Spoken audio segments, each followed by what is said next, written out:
So about 14 months ago, the NSA broke into my house, shoved an elephant prod up my rear end, and zapped my spine with it so that my spine would convulse to the point where I would break my back. So basically, the NSA broke my back 14 months ago with no compensation and no I can get no medical help, and now they watch me. What they also did was they put in a tracking device up there so I can't get it out. One time they put in a tracking device years ago, and I pulled it out with my fingers. It was in the base of my head. So this time they didn't want me to pull it out with my fingers. And they are part of the moocs who kept me as a slave. And now everybody and his uncle can keep track of where I am at all times. And that's our government at work for you. Keeping slaves and tracking them so that, at any given time they can kill you. And, you talk about Russia jailing its journalists and not allowing freedom of speech. Well, this country kills its people who speak out, who know the truth, and I'm one of them. So they want to be able to tell anybody who wants to know where I am at any given time. And if you've been watching this whole saga, you'll know that I have not been able to move. Now, move in the sense that I can take my trailer and go to another park. Because I can take my trailer and go to another park, but it will just be a matter of days before they will find me, because I'm being tracked. And the same damn thing will happen to me there. People will tell lies about me. No one will want to help me. I'm not allowed to help anyone, which is even worse, because normally by now all these people would be on the right track and they'd be so much happier, and their lives would be meaningful. But by keeping me from helping them, then that can't happen. And if that doesn't happen, then they're not going to help me, because they don't see it. They can't see it. They have blinders on, and without me to help them take the blinders off, that can't happen. So that is why, and my house looks like a disaster, because every step I take, it feels like my legs are broken. Like they are just broken, like an hour ago. My legs are broken, and I have to walk on them in order to clean my house. So I can't clean my house because I'm in too much pain. And then the NSA gets to watch me stumble around my house and laugh. They think it's hysterically funny.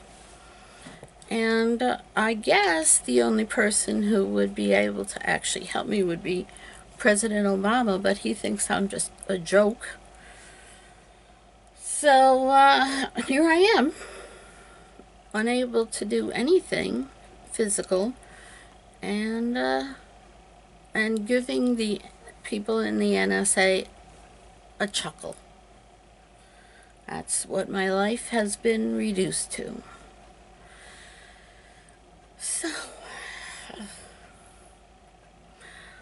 Well, while I'm here, and since I can't do anything else, I'm going to talk a little bit about what the people who are holding me prisoner for. The NSA is holding me prisoner for the moocs. The moocs are the murder, occult, organized crime syndicate. And I can't believe that the NSA is saying that Russia may have played a part in this. But it's a bloodless coup is what we're in the middle of. The NSA has helped Russia to get Trump into power by either just stepping aside or just overtly helping. And the country, they're screwing the country. And I think if I were a soldier and I had put my life on the line to make this country worth, democracy, keeping our what people go to war for is because they believe there's our democracy is in jeopardy. But the NSA, who is part of the military, has decided that this country should no longer be a democracy. So they're really spitting on all the soldiers in the country who are fighting for democracy. Because Trump got 5% of the vote. I don't think he got 5%, to tell you the truth. And they made it look like he won. And they're putting him in power, which would be a dictatorship, not a democracy. And they're real proud of their work. I mean, they're so happy about breaking my back and keeping me a prisoner that they're just fucking delirious about it. And they're just happy as little larks running around patting themselves on the back for turning this country into a dictatorship. I would think that other people in the military would want to put an end to that, but they don't, because they have this code that they're not going to out their fellow militarians. And it's like in the police force. Some of the cops are crooked, and the other cops will not turn them in because there's some kind of a code. And even though they're supposed to be rooting for law and order, they are in fact helping to the criminals by keeping quiet. Like, watch Serpico. That's pretty much it. A lot of what I do is to keep the country safe and to keep the country on the track of democracy. And I hate that I have to fight the military to do that.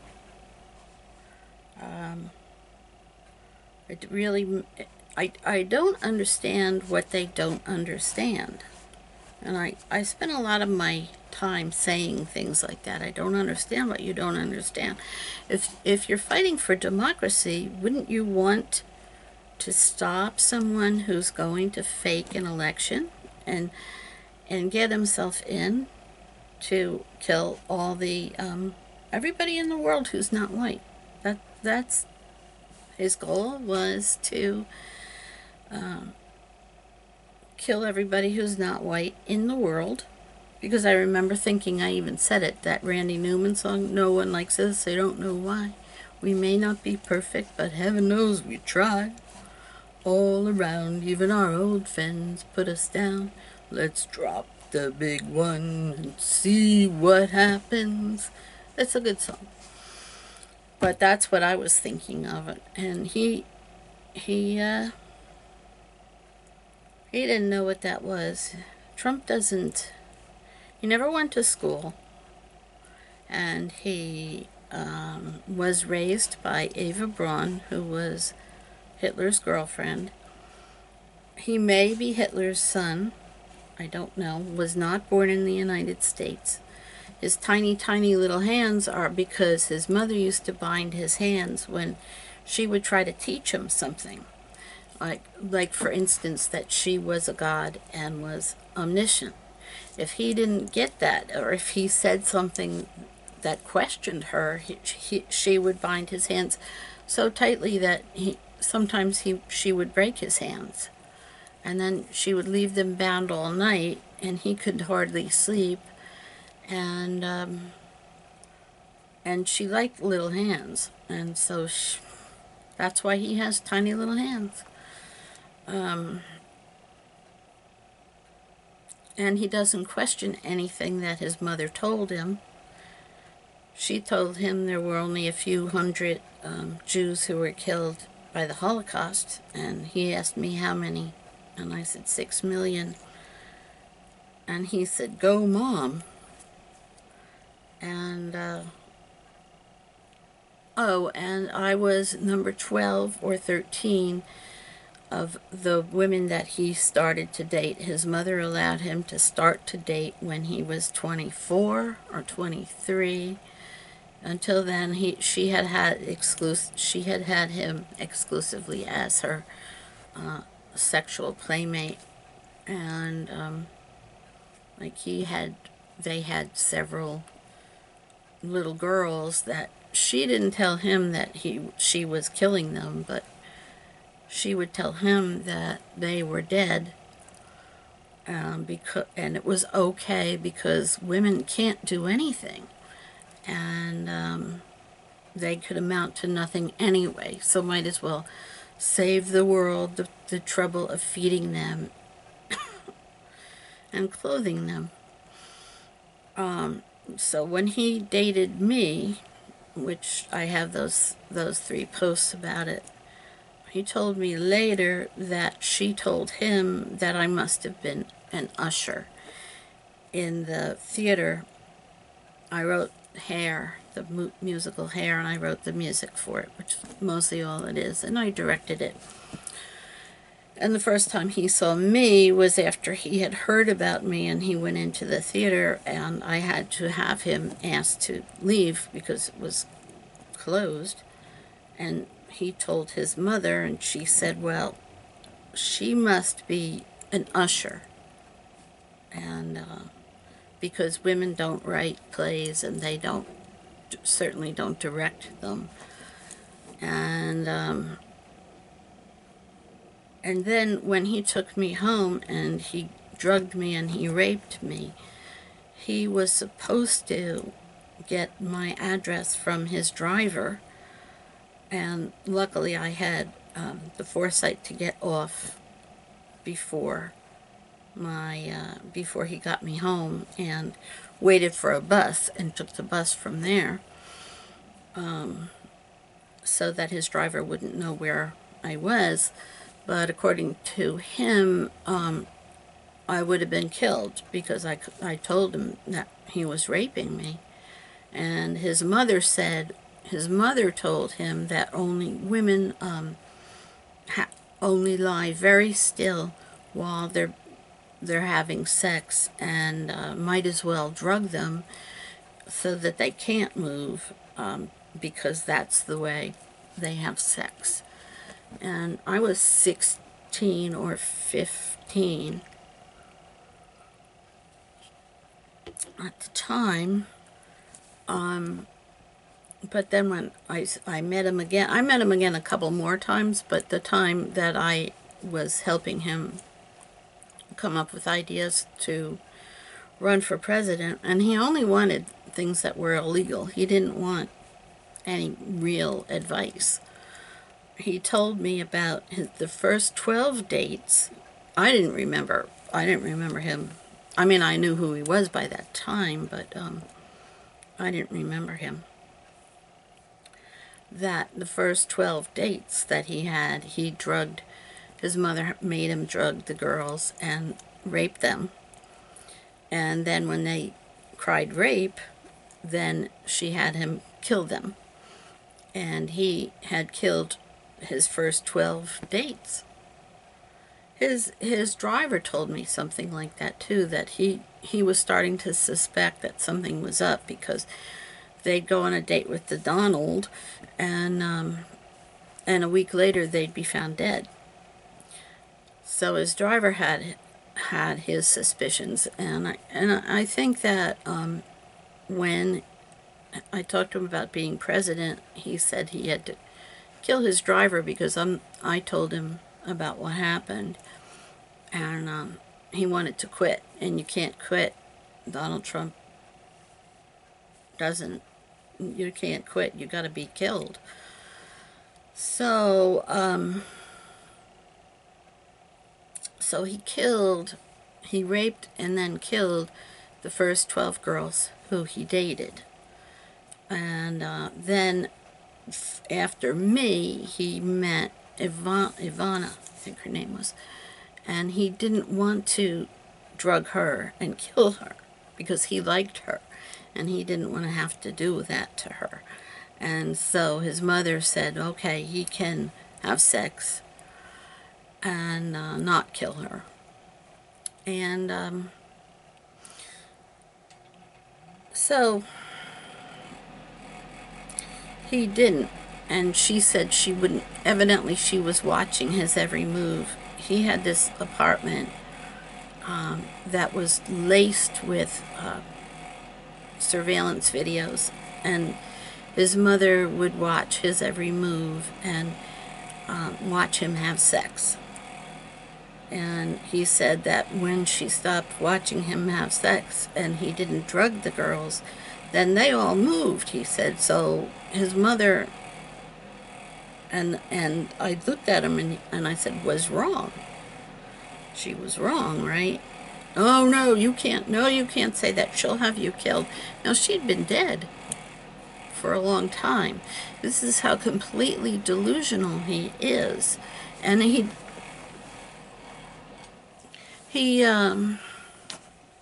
didn't understand that that meant that his mother was wrong. That the fact that she told him that only a few hundred Jews had been killed in the Holocaust, and when it was really 6 million, that maybe she was wrong. You know, this he can't get it in his mind that killing the first 12 girls who you date was maybe not a good idea.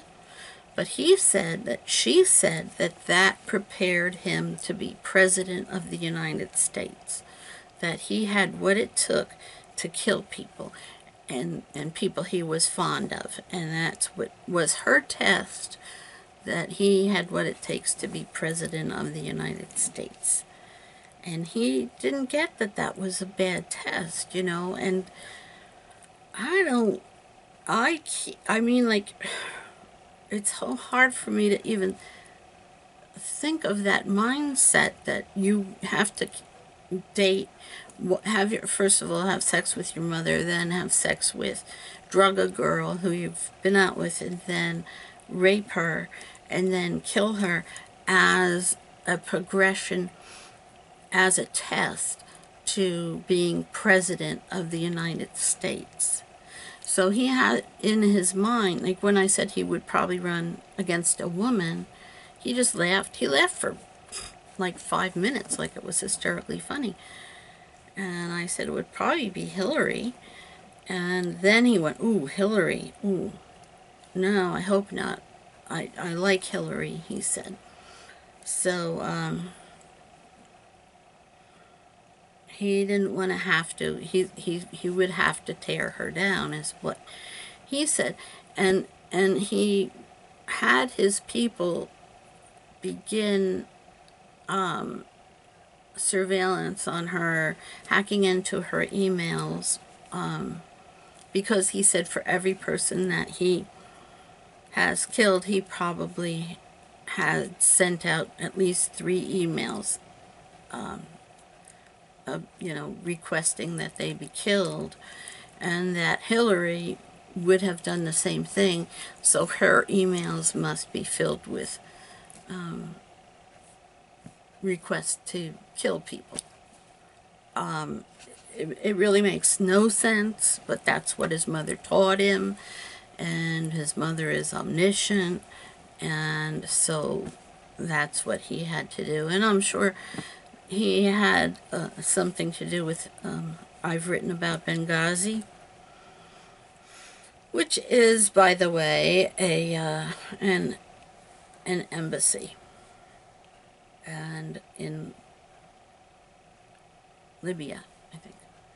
And nobody seems to know what it even was, but he wanted to be able to blame Hillary for that, so that's why that happened. And since when is the Secretary of State responsible for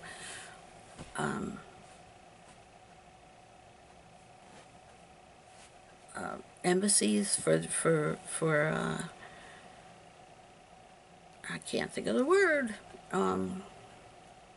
Security at embassies is beyond me, but he got everybody to buy it. And everybody to believe that Hillary is somehow crooked and capable of murder, and having people chant, "Lock her up."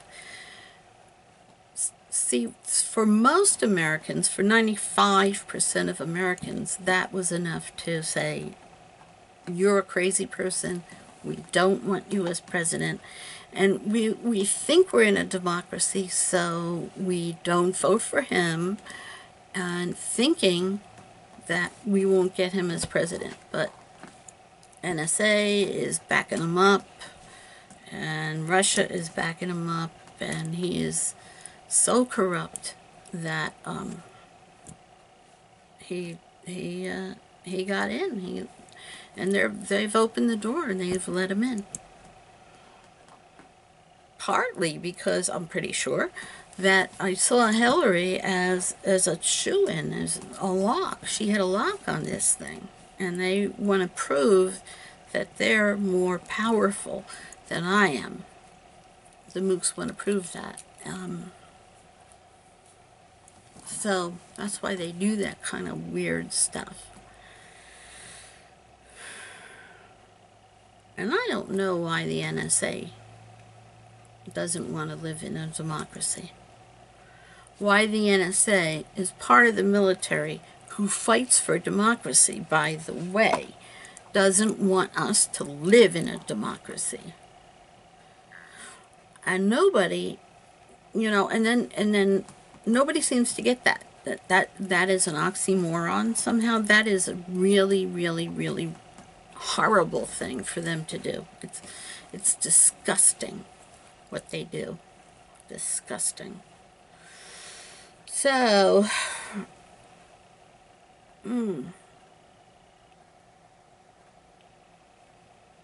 I can't remember. I shouldn't do this, I guess, but they can't just keep doing this. Oh yeah, they're going to undermine everything that Barack Obama managed to do for the country. And the thing of it is, and the Republicans don't seem to understand this, that it's not, they want to make it look like it means that a black person can't do anything for the country, it is ineffectual. When he actually did do things for the country, and they're just going to backpedal. They're going to take those things away from the country. But they want to do that to show how powerful they are. But what it shows is that they want to go against what the American people voted for. They voted for Barack based on what he was going to do for the country. And to get into power, just to take those things away, to show that a black person is ineffectual, can't do anything. It makes no sense, because the black person did do these things. For them to take it away is to go against democracy, to take away our democracy, to take away the things we voted for. And they'll say, well, half of the country voted for that. Well, they didn't. 95% of the country didn't vote for that. And to take those rights away from us is not to show, it doesn't show that Barack Obama was an ineffectual president. It shows that the Republicans, want to take our liberties and our freedom away from us. It just shows that they're ineffectual, and they really don't care about the country. They care about themselves. And what they want to know is why, they think that they are entitled to get their way half of the time, and that's why they have to cheat in order to get into power. But, and they can't seem to understand this. You don't have to cheat to get into power. You have to if it's a democracy, you have to have a platform that more than half of the country agrees with. That's all. That's all you have to do. And you'll get voted in. And their platform is getting weaker and weaker and weaker and weaker. And they keep backing these things that try to fool people into voting for them. And like Planned Parenthood, abortion rights, right there, only 20 to 25% of the country wants to take away our right to abortion. And you take away our right to abortion, and that will only stop safe abortions.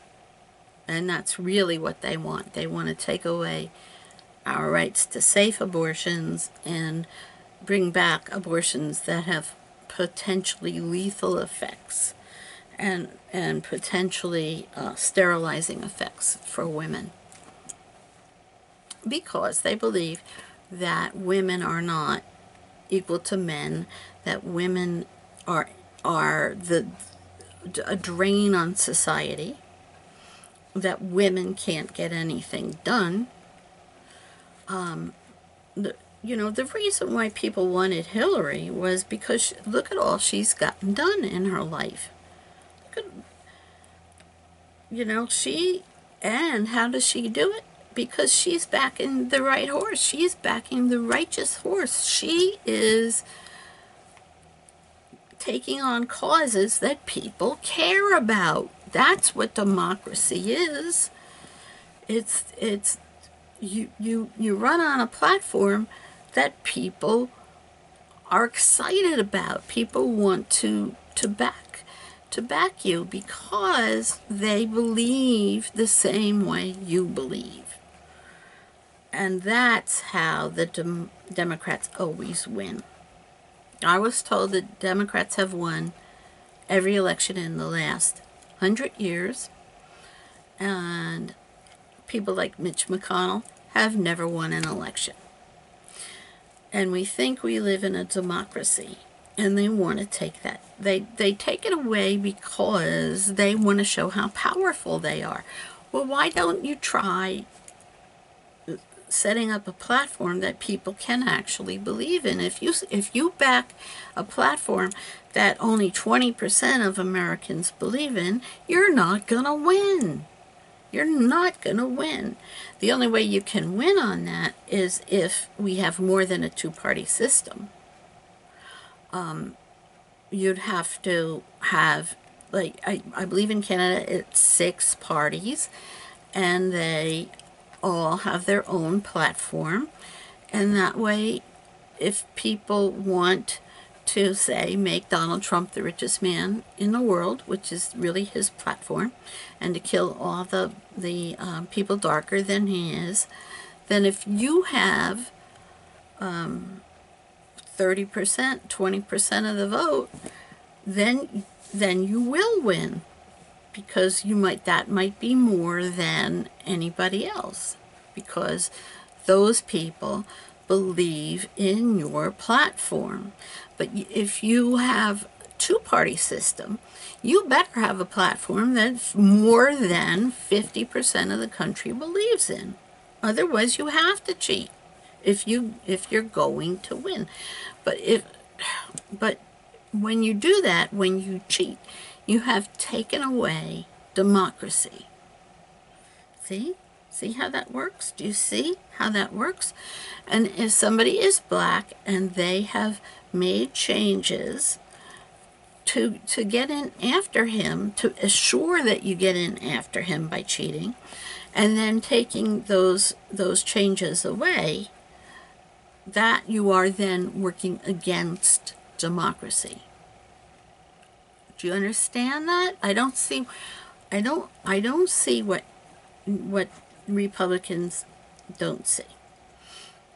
So when they went to Yale and Harvard and the Ivy League schools, which have moocs in them, and they get into this web of intrigue and murder in order to win, that's how they think that you have to win. But it isn't. If whoever's the better player wins. I mean, if it's not rigged, whoever plays the game the best wins. And to think that you can just make up your platform as you go along, which is what Trump did, in order to win, people aren't going to buy it, and people didn't buy it from Trump. That's why there's been protests in the street. That's why Hollywood is going nuts. I mean, because, see, and that is partly my fault, because I feel that if you have a platform, if you are a public figure, that you have a responsibility to the public to point out when things have gone horribly wrong and are, that it's obvious somebody cheated, and it's obvious that half the country doesn't want Trump. I mean, it's obvious. Most of the country doesn't want Trump. And most of the country didn't vote for Trump. But nobody, if the NSA won't pull the plug, if the NSA won't say what really happened, and they know what happened, and they're the police, if they're the police to see who's rigged the election, and they won't say that the election has been rigged, then we're stuck with Trump. We're stuck with the maniac, a Hitler's son, basically. The same platform. And I really don't know how to get out of that one, because the moocs got us here, and if nobody will stand up to them, if you stand up to them, though, in all likelihood you'll get hurt. You'll get hurt or killed, or your family will get hurt or killed, and it keeps everybody from speaking out. And that's how I was able to work in Hollywood without any real name, and a different name on every project, so nobody knew who I was, because people people are protective of their own lives and of their family's life. I know I am. I know I would have probably done a lot more if I wasn't afraid that they will hurt my daughters, and they do hurt my daughters, and they are currently slaves and prisoners as well. So it's going to continue. This whole dynamic of the slave owners having all the power and the slaves,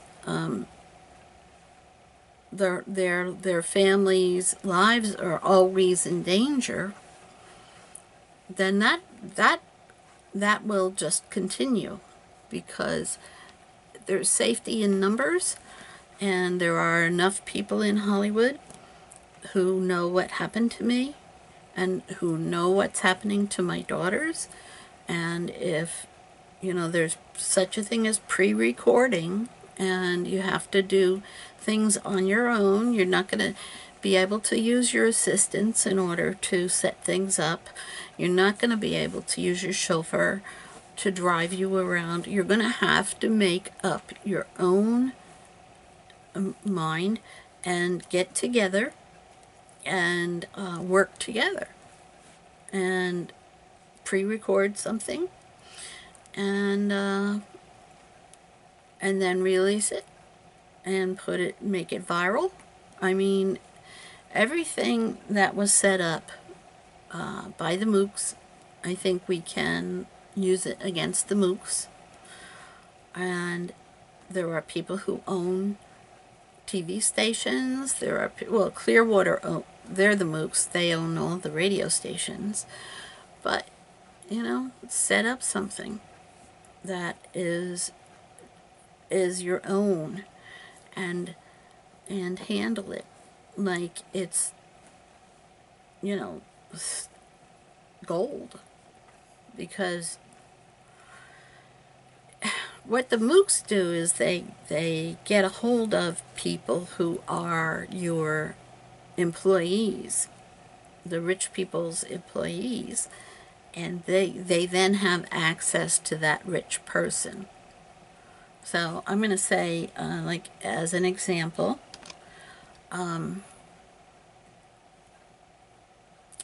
Tony Bennett, every once in a while he'll sing with somebody who 2 days later ends up dead. So the moocs have access to people who they want to eliminate through Tony Bennett. And that's just a very small example. But I think, you have to plan things, and you have, also realize, Hollywood people, that your own security team is hooked into the moocs. So everything that you say on your security camera inside your house, like with me, everything gets put out there